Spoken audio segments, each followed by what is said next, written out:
to another episode of Battle Inside Podcast. My name is Chris America. This is episode 20.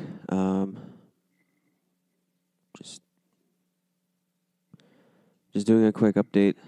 I need an episode. I need to talk.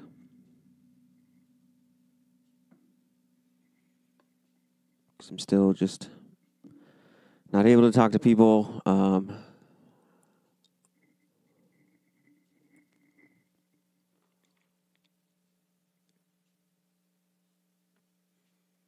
My head hurts a lot today. By the way, I'm not a doctor. I'm not anything. So if you take whatever I say as advice, I'm sorry. You're turning to the wrong person. Don't sue me, please. I don't need that in my life right now. So I'm not a doctor. I'm not a psychiatrist, counselor, life counselor, crisis counselor. I'm nothing. I'm nobody. That's all I am. I'm nobody.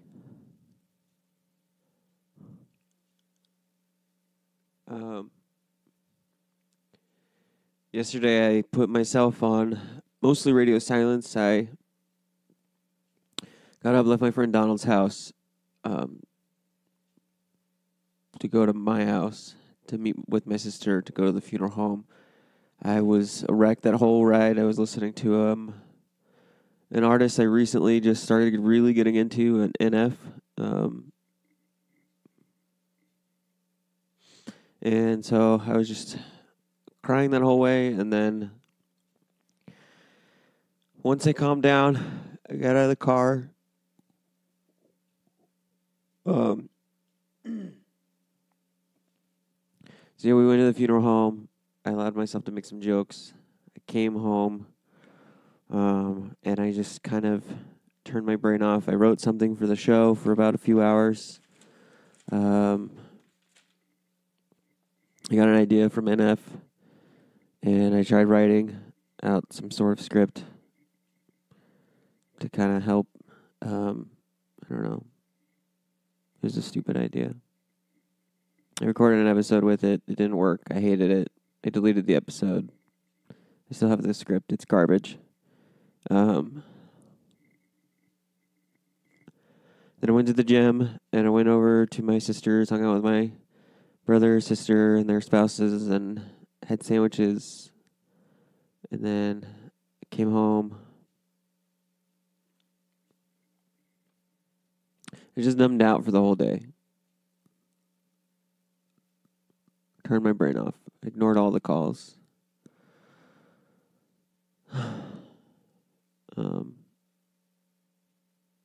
And then I slept okay, I guess. Woke up once to pee. Took me a little while to go back to sleep, but that's fine. Just turned on the TV, turned my brain off some more. And I guess I needed that break because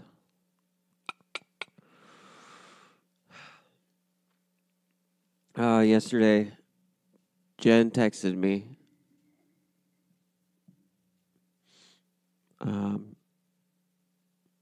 She said, I just landed back in the States and heard, I am so sorry, or I am so sorry. I know we're not exactly on good terms, but no, I feel pain too. I'm hurting for you. I'm praying for you and your family. I'm here. I said, I honestly don't know how to respond. I'm glad to see you reached out. I just don't know how I feel about it. My world is wrecked. I found her yesterday morning on the floor, hunched over during the radio show commercial break, and it's been a nightmare ever since. I don't know why my life just keeps getting worse and worse. I had to roll her on her back to see if I could do CPR, and my last image of her is horrific. And she said, oh my gosh, Chris, I'm so sorry. No one should have to go through that, especially not a child. My heart breaks for you. How is Landon? I just said he's okay, and I just explained what happened to him, how he took it. That I would have hated for Landon to see my mom like that. Sorry, I'm yawning. I'm sleeping, but I'm not sleeping. I don't know. It's hard to explain. said, I hate that he's going through so much at a young age. All I can do is be there for him and love him and encourage him to keep talking and sharing his feelings and helping him through it while navigating through my own grief and pain and traumas at the same time. And she said that you're a great dad for all that. And I'm glad Stephanie was there too. That's Landon's mom.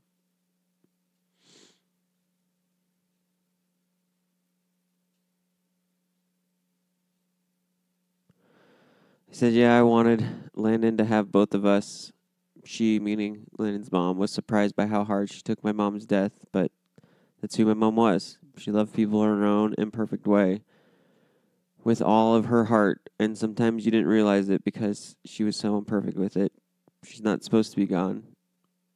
She was fine Sunday. All she had was side pain Monday night and vomiting Tuesday. And she called out, now she's gone. And said, you're right. She's not. Life is fucked up. And way too short. I'm so sorry. And I said she loved you and Nicholas too in her own imperfect way of not knowing how to show it. She's the reason I love like I do. She loved my dad until the day he died, always praying for him, and she always let him know, or she always let me know. She had such patience and resilience to love others no matter how much they hurt her. I'm this way because of her. She just sent 3 heart emojis. I said, I feel lost.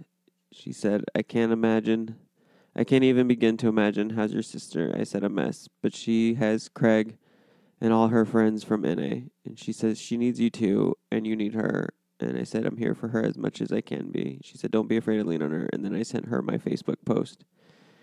And she said, wow, like I said, my heart breaks for you way too soon. And then finally, I just couldn't take anymore.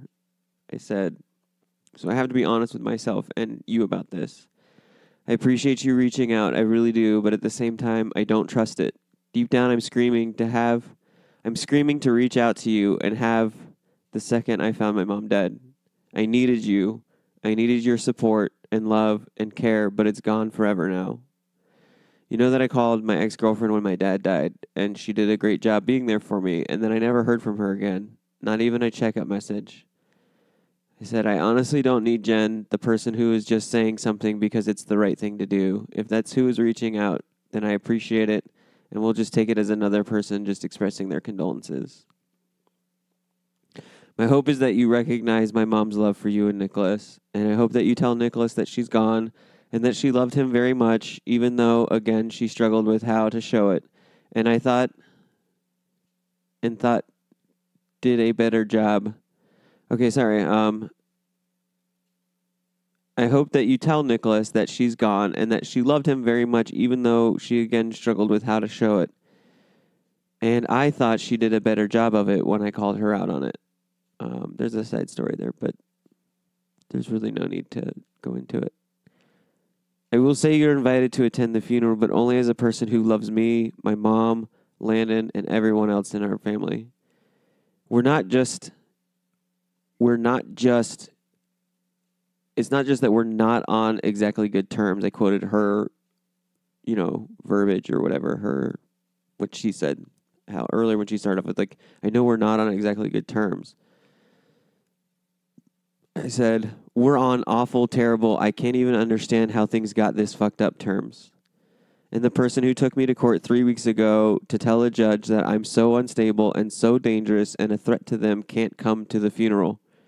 I can't take a fake person there. I can't take manipulative Jen who says the right thing and does the right thing because she thinks she needs to look good for herself and others. I'm not looking for a flyby. I don't need a flyby from you. I don't even think I can handle a flyby from you right now. Honestly, it sucks. It took my mom dying for you to message me and telling me that you're thinking about me, to telling me that you're thinking about Landon. So while I do appreciate it, if your intentions are just to drop in and then disappear again and then go back to being at terrible odds with me, I don't need it right now. Sorry for dumping that on you. I'm just trying to be honest and give you what I need. And then I continued, I'm constantly thinking about how I'm supposed to be in Colorado with you right now. How I'm supposed to have my mom with... How I'm supposed to still have my mom with us watching Teddy for us. How I'm supposed to figure out what dumb souvenir I can get for her. February, that was the plan. That was my vision for what today looked like. An awesome trip with you, Nathan, and Becca. And instead, I'm here July 18th with you gone, Nicholas gone, and my mom gone forever. And people telling me I can't sleep here and I have to sleep at their house or another house. And so so I just feel homeless all over again. And Jen has Craig to lay next to.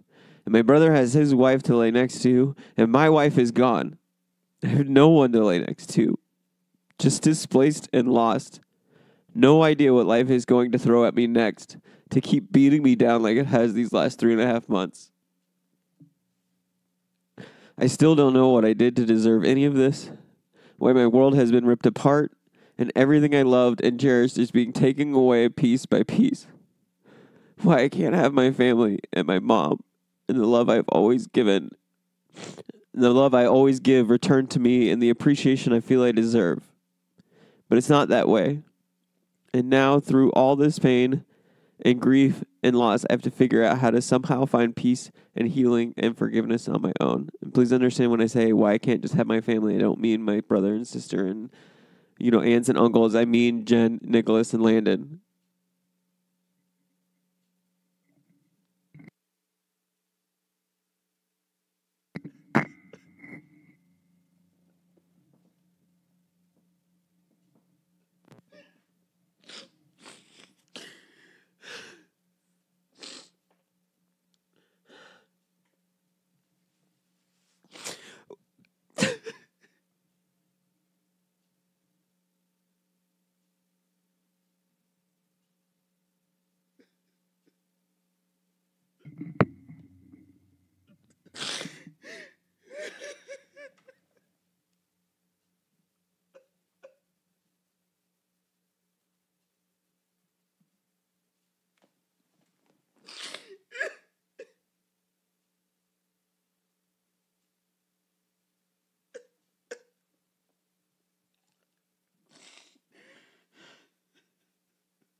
Okay.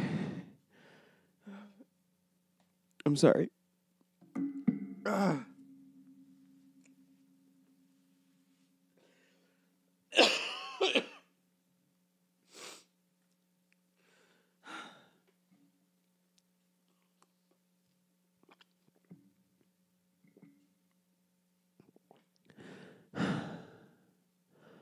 Sorry, just realizing again how much I've lost in the last 3.5 months. How much it fucking hurts. Thank you for being open and honest. This is Jen talking. She didn't respond to me last night, so I sent that at 6:37 yesterday evening, that last part. I didn't hear from her again until 7:30. And I actually woke up right around that time, like 7:40-ish, 8 o'clock, with a splitting headache like I drank last night, even though I didn't, and now I wish I did, because at least I'd have a night of alcohol numbness to go with the headache that I have right now, but I don't have that night of alcohol numbness, but whatever. It was still a good night, I guess. No, it was a good night.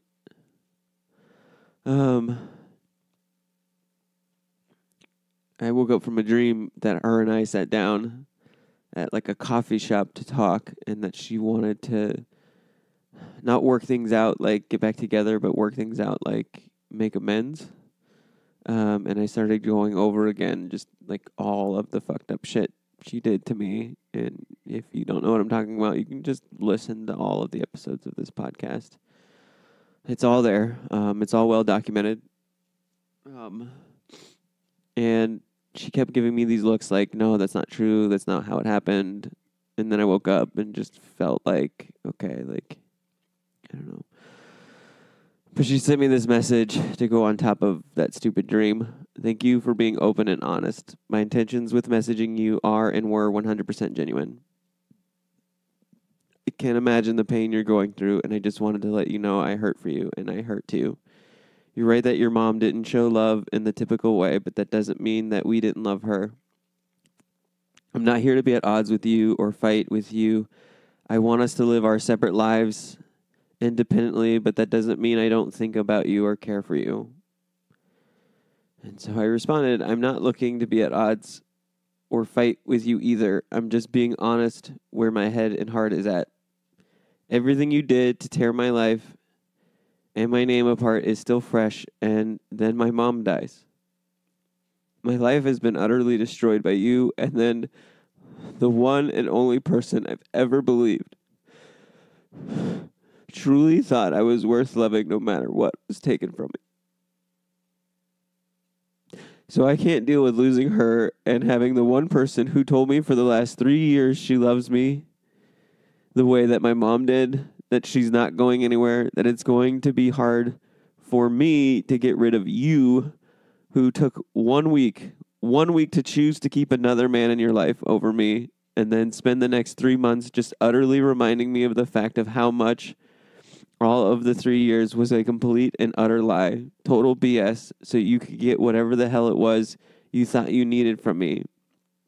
And then during the worst moment in my life, in my entire life, you want to remind me that you only care for me enough to say that you're hurting, but you still want to make sure I know that I'm still not worth it enough for you to want me in your life, and that I'm still never going to see a boy I loved so deeply as my own that I hurt so bad for and miss daily.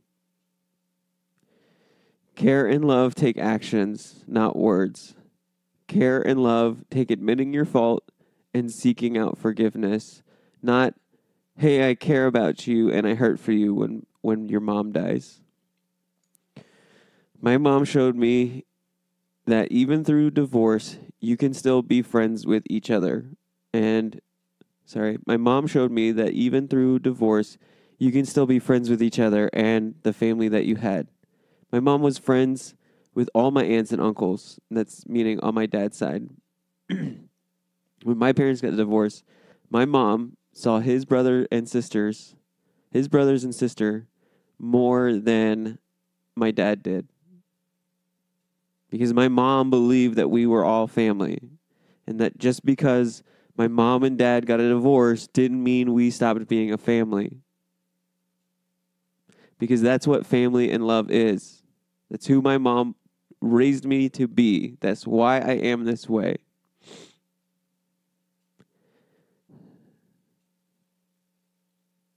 My mom and dad could have been friends if it wasn't for my dad being a bitter asshole and an alcoholic. My mom only divorced my dad because he was toxic to her and me and my sister. If my dad would have come and made amends with her and everything, like, she would have forgiven him. And I think in her own way, she definitely forgave him and loved him. She was at the man's funeral when he died. There were not many people at his funeral. He had no friends there. There was his brothers and his sister and his kids and his ex-wife. That was it. My mom.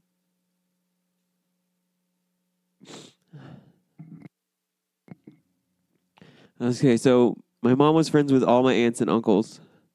My mom took my brother in when he was 18 after my parents divorced. That wasn't her kid. That was my dad's kid. And he was a pain in the ass to her as a kid, and she still took him in. I'm sure my brother won't mind me saying that. He knows he was a pain in the ass. They had their differences.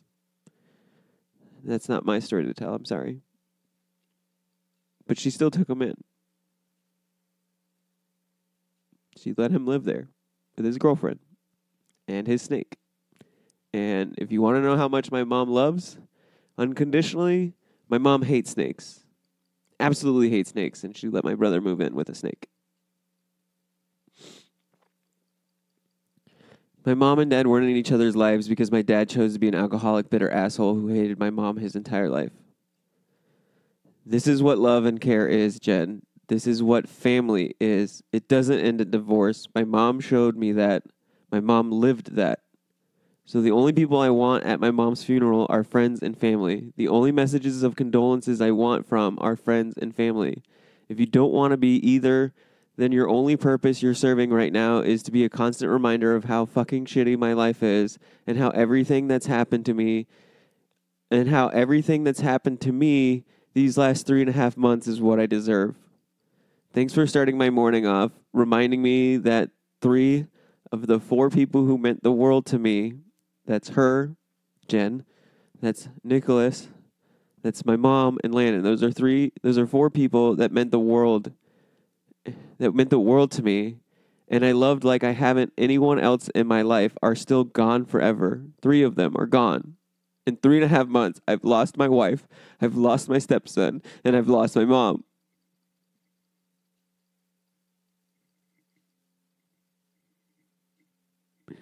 So let me start over. Thanks for starting my morning off, reminding me that 3 of the 4 people who meant the world to me and I loved like I haven't anyone else in my life are still gone forever. I truly needed that. Hope your condolences made you feel better because they didn't for me. Maybe I'm being an asshole right now. Maybe she doesn't deserve that. Maybe I'm just being overly grieving and overly emotional. And maybe I'm wrong for being mad at her for just giving me her condolences, and I should just take it as appreciation of the fact that she gave me at least that. But honestly, I don't want it. I don't want condolences. I want my fucking wife who told me 7.5 months ago that she was going to grow old with me and be there with me forever, to be here during the hardest time of my life. So finally she responded. She said, "Sorry, I was driving. I'm really sorry you feel that way. My intentions were 100% genuine." Can someone please, if you listen to this show and you're friends with her, can someone please spell it out for her, please? Spell it out for her like, I'm sorry you feel that way.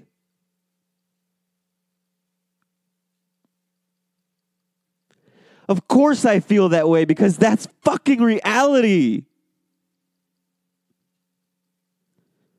Don't be sorry I feel that way. Be sorry that you made me feel that way. Can someone just please talk to her and explain it to her why she is wrong? I'm sorry, I shouldn't have said that. God damn it, this is a fucking shitty morning. But I needed to do this episode because after I'm done recording this, I'm going to go get Landon, we're going to go get something to eat, and we're going to go to Universal, and we're going to go to Volcano Bay, we're going to have a good time, and I don't want this loop running in my head, and I need to get it out. I need to talk to people, and this is the only way I get to talk to people. And this is the easiest way to where, like, people ask how my morning is or how I'm feeling. Like, my sister called, Craig called. A lot of people are asking me how my morning is. I've explained it to a couple of people, sent them the text messages, and I was like, I'm so tired of like having to explain to everybody what's going on. It's tough because you want to say what's wrong with you, but then I also feel like I have to explain why it's wrong with me. I have to explain, like, no, like I need you to understand completely why I feel this way. But then I hate having to explain it over and over again to where I'm like on repeat. So that's another reason why I do this podcast, because I'm so tired of having to repeat myself. And so I can just tell everybody, like everybody who wants to listen to me, everybody who wants to hear me out, everybody who wants to hear my pains, we can all do this at once, and I can just get it over with one time only, and then we can go from there. So finally I just said this. Jen, just stop. I don't need intentions. I need a person with a goddamn heart to admit to herself she fucked me up royally and to be by my side. Not through some text messages of words. You married me 7 months ago and now you're gone. Missing in action through the hardest time in my life, and all you want to give me are good intentions and condolences. Keep them for yourself. I don't need it. Tell your friends you did right, and I'm just a hurting asshole. Tell your friends I'm still the emotionally unstable, suicidal danger to you and your son, but at least you gave me good intentions and genuine concern. You want to be genuinely concerned, own up to the fact that you destroyed me, and seek out to make that right between us. Admit to the world you dragged my ass to court to a courtroom 3 weeks ago to tell a judge you thought I would do physical harm to you and Nicholas, when the reality is you knew that it was a complete BS and a lie, and we were only there because you wanted to make it ugly to get back at me. Because it was the only way you could get back at me and the only way you could take the podcast down. And then I sent her a picture of me and my mom on a boat from that time that we went sailing a few weeks ago, like the weekend right after all of that court date stuff. If you don't know, just listen back to The Truth Will Set You Free. Or no, the episode after that. I don't remember what that one was called. And I said, this was taken the day after you took me to court. I was an emotional wreck the night before and the morning of. We were in the parking lot with me crying because you ripped apart my name and left me with a domestic violence threat accusation on my name for the rest of my life, where I have to explain to people why it's there. My mom spent her last 3 weeks of her life trying to comfort her son from what you did to me. I couldn't fully enjoy that moment with her because of what you did to me. And I wanted to send so much more. I even typed something out, and I screenshot it to ask a friend if I should send it. And then I didn't even wait for them to respond. I just deleted it. But I wanted to say, I'll never understand what I did to you to deserve any of the things that you did to me these last 3 months, or why you wasted 3 years of my life in marrying me, or what I did to deserve for you to still wanting to be completely out of my life no matter what tragedy strikes. I was great to you. Clearly not great enough. I was great to Nicholas, and you know that. Yet you don't appreciate or care about any of it. None of it. And that's what hurts most. That's what makes me feel worthless the most. Glad Juan gets to see you and have you as a friend and I don't. And so the last 2 days, I've thought about Jen twice. Once was just me thinking about, like, what do I want if she is from her, if I want her to send me the condolences or not, or just me in general, just I have been wanting to reach out to her and share my pain with her. She was my girlfriend and close friend and wife and my emotional support for the last 3 years of my life. She was somebody who looked me in the eye all the time to console me and comfort me and tell me she's not going anywhere. And tell me that I don't need to fear her leaving me because she's in it for the long haul, because she loves me and cares about me. And now I'm just reminded again in the worst moment of my life how all of that was a complete and utter bullshit lie. And so I haven't really thought about her. I haven't really thought about Juan. I haven't really thought about anything. Like, my mind's been consumed with the fact that my mom is gone. And then the only other time I thought about it is, I don't remember who asked, but somebody asked if Jen reached out to me yet. And I said no, and they asked if I wanted her to, and I said I didn't know, to be honest with you. And I didn't.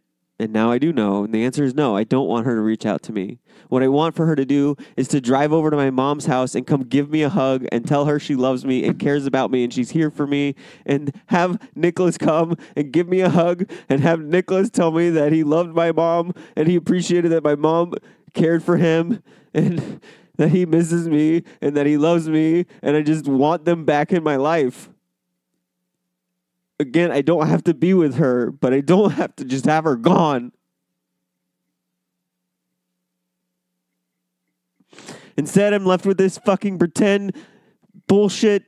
I'm just another one of the many people you don't know anymore, just offering me my condolences and my thoughts and my prayers. I got over 100 of those on my Facebook page right now. I don't need that from my wife.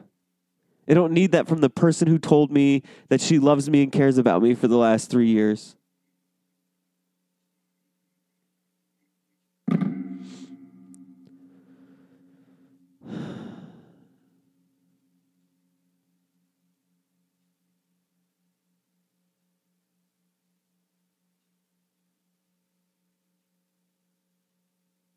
Sorry, I go through all the stages of grief in the last half hour. I was fine in the beginning. I lost it and like just with just the emotional stage. I don't know what stage that is where you're just crying like like a freaking lunatic like I was.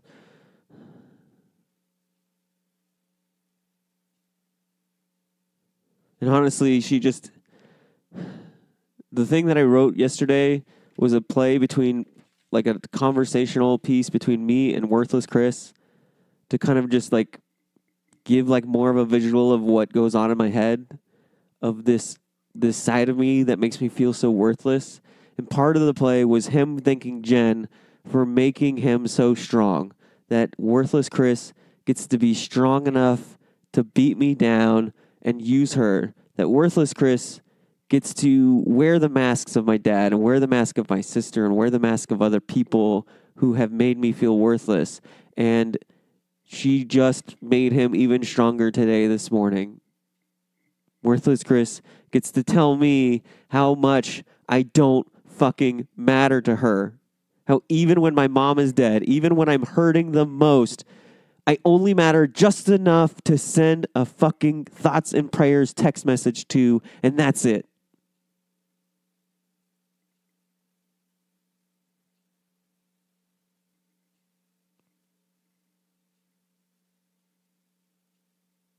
And so that's why I started the show with telling you that I'm a nobody. I'm nothing. But I'm going to go pick up my son right now. And I'm going to go focus on him. And I'm going to focus on his love. And I'm glad that I have him tonight because we're going to lay and sleep together. We're going to watch TV and fall asleep together. And I can finally have somebody by my side at night that I can hold on to and who is going to love me no matter what. And that it's not going to be awkward. Like, I can't do that with my sister. I can't do that with my friends. I can't do that with any of them. I don't get to lay down with them and cuddle them because that's awkward. And so now I finally get the one person who's left in my life that I can do that with. Because Jen and Nicholas and my mom are the only other people I could have done that with, and they're gone. And honestly, God, so help me if life takes Landon away from me.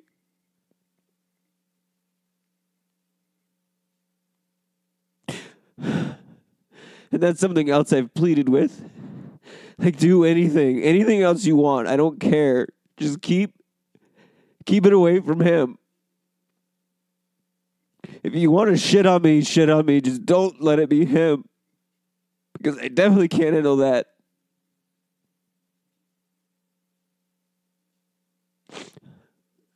Because I feel like life is just going to keep spiraling. Life is just going to keep getting out of control for me. Every time I think I have a break, every time I think that something's going to turn the corner, every time I think, okay, now I can finally take the time to heal, I'm going to string together a couple of good weeks, and I can heal, something else comes and says, no, Chris. This ain't over yet. We're not done with you, asshole. We're still going to kick your fucking ass. We're still going to beat you down and make sure you know you don't deserve a good life. We're going to make sure you know you don't deserve healing. You thought you could just, April 6th, you thought you could just start a podcast and go to therapy and get all better from your traumas? Nope. You're going to be laid out on the surgery table, and we're just going to keep sending you one thing after another while you're taking care of your 6-year-old Chris. Don't worry, 35-year-old Chris is going to have another thing coming to you. You should have stopped while you were ahead. You should have just done what you always did, and that's hide and bury your pain, and we would have left you alone. But no, you wanted to go get help. You wanted to go get your life explained. You wanted to heal, and we're not going to allow that, Chris. One way or another, we're going to get you. One way or another, we're going to fuck you up. You want to deal with past traumas? Fine, go ahead, try to heal them because we're going to give you new ones. We're going to give you new ones. You're going to have to sit there and be reminded how Juan, the guy that owns a fucking shoe store, is better than you. How he's more of a man than you because he has a college degree and he has money and he gets to have your wife and his wife. Well, we'll give you that. And then we're going to remind you that when you try to air that shit out on the podcast, when you try to air your pain out, oh, we're coming for you, Chris. We're going to make sure that you pay for that. We're going to make sure of it. We're going to make sure you know that your wife will fight to protect him and to keep him in her life, but she won't fight to protect you. She won't fight to keep you in her life. No. You're not good enough, Chris. You're just not. We'll make sure we remind you of that. And not only are we going to remind you of that, we're going to send you down a fucking rabbit hole of uncertainty and anxiety of the fact that we're going to call you dangerous because that's what you are. You're a danger to society. You're a danger to Jen. You're a danger to Nicholas. And we're going to make sure you know that. You wanted to tell the world that you're suicidal? Well, guess what? We're going to fuck you over with that. We're going to use that against you. Okay. You got it dismissed. And now we've left you with your trauma. We'll give you about a 3-week break. We'll give you a 3-week break. Don't worry, we're coming for you. We're waiting for you with another trauma. We're waiting for you. Don't you worry, Chris. We're going to get you.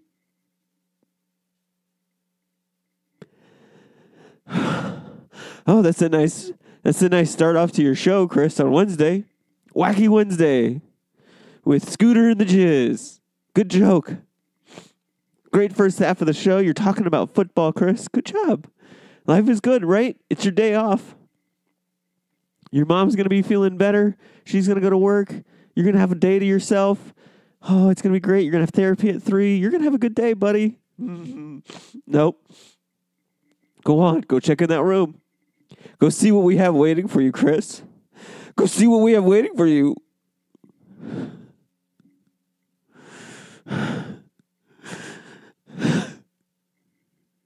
There she is. Go wake her up. Go wake her up. Go on, shake her. Go on, call 911. Go on, shake her some more.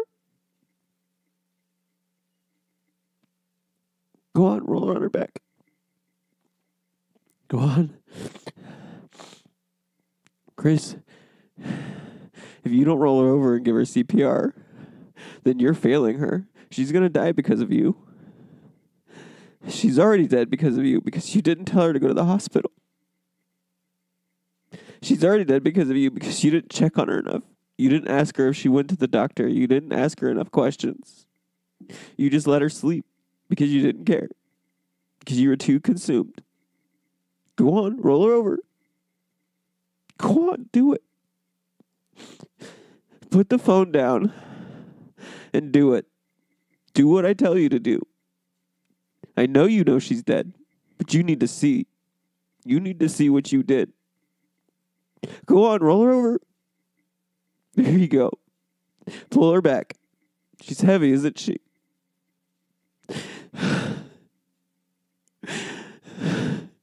There you go. Now don't say the image. Don't say what you saw. You can't do that to other people. That's for you and you alone. That is your trauma and your trauma alone. There you go. That's what you deserve. That is what you deserve. There you go. You want to solve your old traumas? We'll give you new ones. And we'll give them to you back to back to back. And don't worry, there's more to come. We haven't thought of them yet, but they're coming. We're coming for you, Chris. So don't get too comfortable.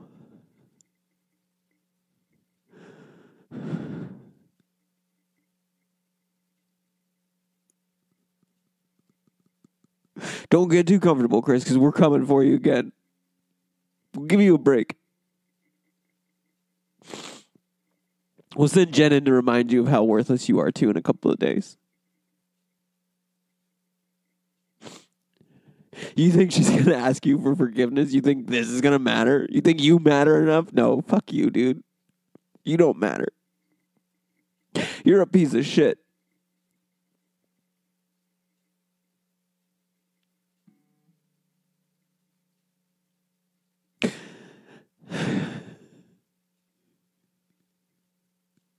So go have fun with your son. You know you're not going to be able to. You know in the back of your mind, I'm going to be here. I'm going to be here with you. Reminding you of all that you lost. Reminding you of how you're going to wish that Jen and Nicholas was there with you, and you're going to be reminded of how you're going to wish your mom was there with you, and they're not. They're gone. We took them from you because you don't deserve them. Because you don't deserve them. You don't deserve shit. You're lucky you have Landon. Please don't take Landon. Please just take everything else.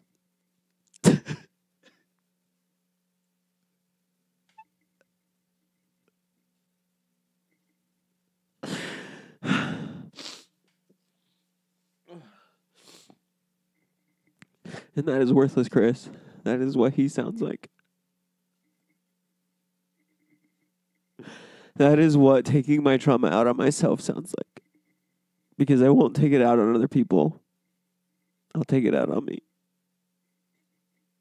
And I'll beat myself down. I'm going to end this episode now, and I don't want anybody who just listened to that to think I'm suicidal, because I'm not.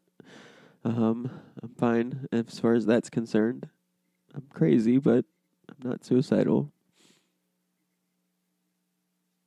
The thought of doing that to my sister and my brother and my son and everybody else in my life right now at this moment is just the furthest thing from my mind. So please don't worry about me. If you are feeling suicidal,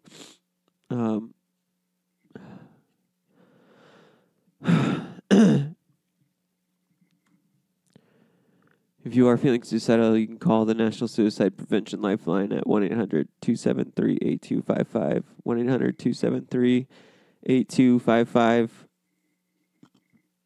or you can text HOME to 741-741. That's HOME to 741-741. Or you can, if you're not in the United States, go to suicide.org, scroll to about the third way down, and you'll see links for other countries' phone numbers. So pick your country and then click the thing, and it'll give you the phone number there. Or if you want, you can email me at battleinsidepodcast@scoutteamradio.com, battleinsidepodcast@scoutteamradio.com.